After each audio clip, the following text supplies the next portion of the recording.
Sisi kama Baraza la Sanaa la Taifa kupitia Wizara ya Utamaduni, Sanaa na Michezo tunafurahi sana kwamba mnaifanya kazi hii vizuri kabisa, lakini mnaenda sio sanaa tu, lakini mnaangalia kwenye jamii mahitaji yepi vijana wetu wanayo, mahitaji maalum. Angalia kazi mlioifanya pale ambapo tunakuwa tunajenga miundombinu yetu mahali popote, kwamba tukumbuke tuna wenzetu ambao wana changamoto ya kutembea. Tumepita tumejionea wenyewe. Sasa tunasema sio kipaji tu, lakini kipaji kiende hapo, lakini pia kiweze kugusa jamii kwa namna moja au nyingine. Kwa hiyo tunajivunia hilo. Sisi kama Baraza la Sanaa la Taifa tutapeleka salamu kwa waziri wetu kwamba mmefanya kazi nzuri na muendelee hivyo hivyo.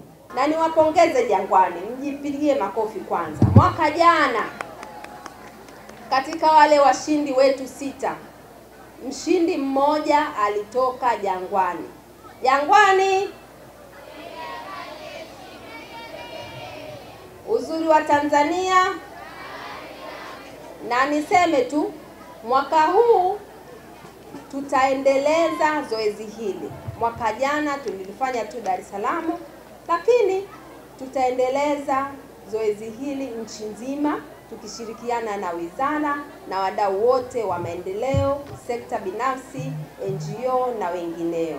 Kwa hiyo kama wewe ni mwanafunzi wa shule ya sekondari au uko ni mwanachuo cha chochote Tanzania, unaruhusiwa kushiriki katika shindano hili. Kwa hiyo unachotakiwa kufanya ni kuchora picha yoyote kwa kutumia mbinu yoyote ambayo unaweza ukiwa unainterpret au ukiwa unaelezea wewe kwa mtazamo wako uzuri wa Tanzania maana yake ni nini. Narudia tena, unachotakiwa kufanya kwanza ni kuchora picha yoyote kwa kutumia mbinu yoyote. Unaweza ukatumia rangi au ukatumia kompyuta, lakini uchore kutoka wewe mwenyewe, uchore kutoka akili kwako, kwa kutokana na mazingira yako na nini uzuri wa Tanzania unamaanisha.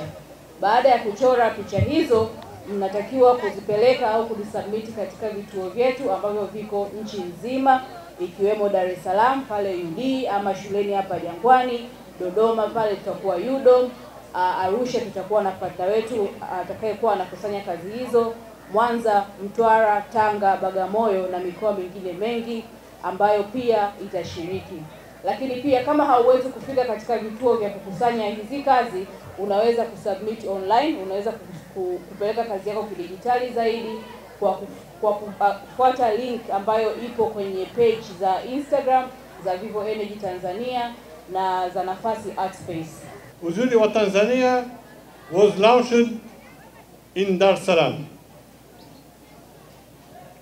And I believe it was a great success. But this year, we are again launching from Dar es Salaam, but we are going beyond to cover most of Tanzania and the key cities.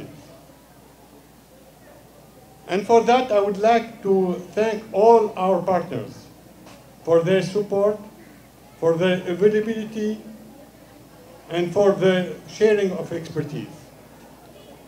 In Vivo Energy, we are committed to be an actor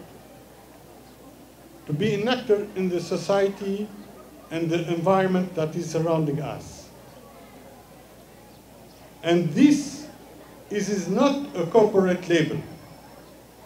It's beyond that. We want to be active through main key areas, which are education, health, and environment.